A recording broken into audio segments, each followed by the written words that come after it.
Hey, welcome back to the show, Fairways in Finance. My name is Jeff Smith. I'm your host and wanting to talk to you today about the Ryder Cup picks. So let's get into a little golf for once. This is Fairways in Finance after all.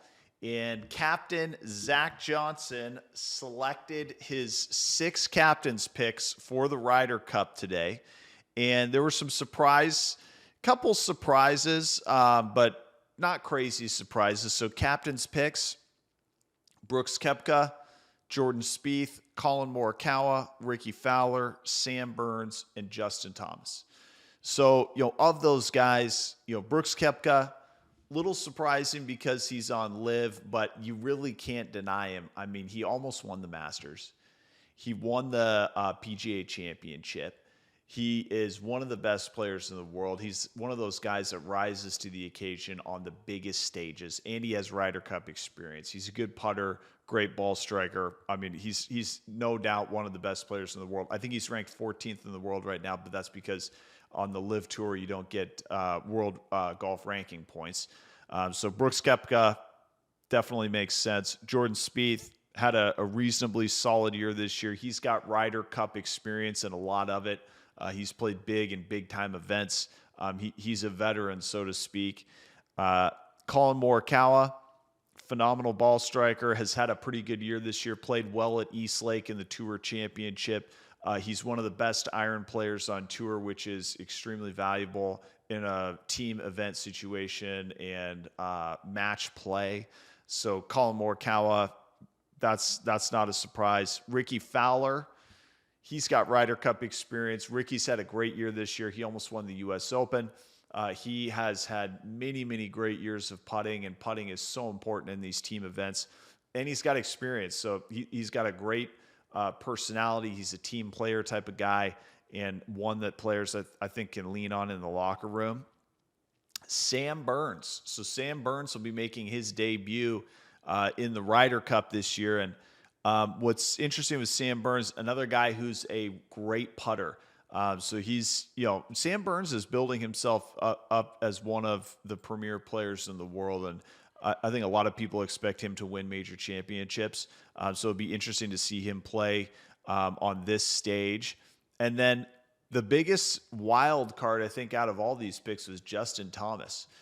So I'm not sure how I feel about that. I think that one of the reasons he must have picked Justin Thomas was you've got, I think it was 6 guys. I'm looking at my notes here. Let's see. We've got, I think, 7 guys on the team playing their first. Let's see. This team includes 7 players from that squad. All 6 automatic qualifiers will be playing in either their first Ryder Cup or their first Ryder Cup in Europe. So obviously, Ryder Cup, the fans, the atmosphere, home field advantage is a real thing. And so for these players, these 6 players are either playing in their first Ryder Cup or playing in their first Ryder Cup abroad, almost the same thing. So I think Captain Zach Johnson was looking at Justin Thomas, who has struggled mightily by his standards this year. I mean, he had a great season by average PGA Tour player standards. But I think he looks at him and figures he'll rise to the occasion, but more importantly, he's got that experience on the big stage in the Ryder Cup that some of these other newer guys are going to need to lean on. Because with 6 of these guys never having played a Ryder Cup in Europe, they're going to be leaning on the other players who have. And I'm assuming Zach Johnson will be pairing some of those guys with the other guys who have experience playing a Ryder Cup in Europe. Because, that's going to be no easy task. The European team has a strong squad as well. But looking at that, I mean, it does give you a little bit of question in terms of Justin Thomas's playing this year, because it has not been great.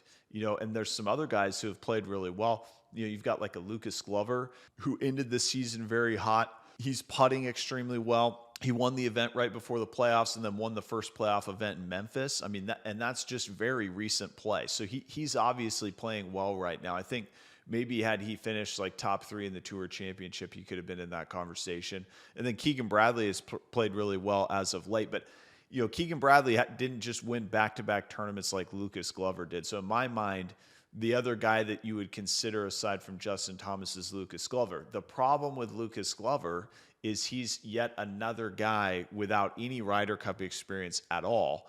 And then now you're going to send him to Europe. Maybe if this was a home match, Lucas Glover would have gotten more consideration. But the cool thing with the Ryder Cup and what's so much different than regular tour golf is that it's a team game. It's so the locker room atmosphere is extremely important. The experience is important. The fans are important.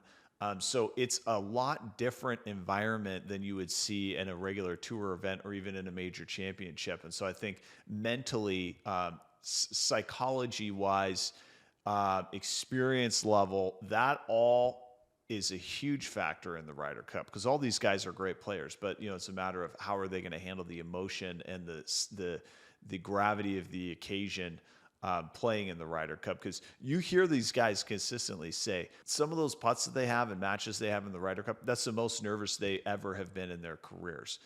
So it's a big deal for them. They don't make any money playing in the Ryder Cup. It's all for pride. It's all for history, which is what makes it such great golf on TV. And another guy who got the snub, I don't know how serious he really was being considered, but Bryson DeChambeau. Bryson DeChambeau, shot a 58 earlier this year at the Greenbrier. That was just a couple months ago. He won a tournament. So he's had a pretty good year.